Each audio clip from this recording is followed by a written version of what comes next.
presented by Mathli Express Music.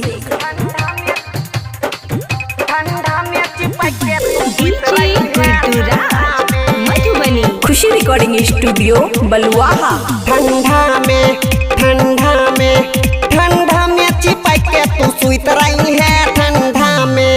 ठंडा बार जोर आई हो गेलै भोर नहीं है तो ई जोर। ठंडा में चिपक के तू सुइत रही है। ठंडा में चिपक के तू सुइत रही है। ठंडा में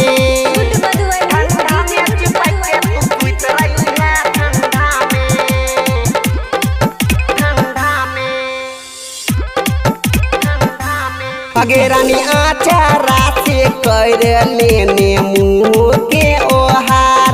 आगे रानी लागै छौ तोरा गे प्यार के बोखार।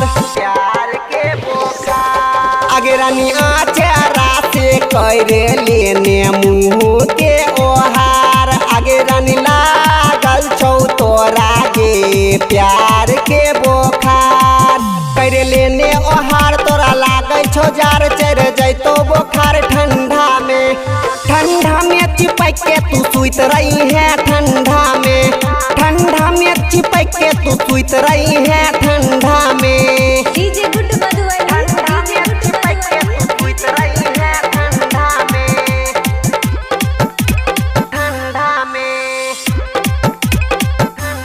आगे रानी चिपक के हमरा संगे सुतै छी गे। आगे रानी भोरे किया नहीं उठै छी गे। आगे रानी चिपक के हमरा संगे सुतै छी गे। आगे रानी भोरे किया नहीं उठै छी गे। उठ जो भोरे भोर हो गेलै जोर भने हो जैतो सोर। ठंडा में चिपक के तू सुइत रही है। ठंडा में चिपक के तू सुइत रही है। ठंडा में खुशी रिकॉर्डिंग स्टूडियो बलुआहा।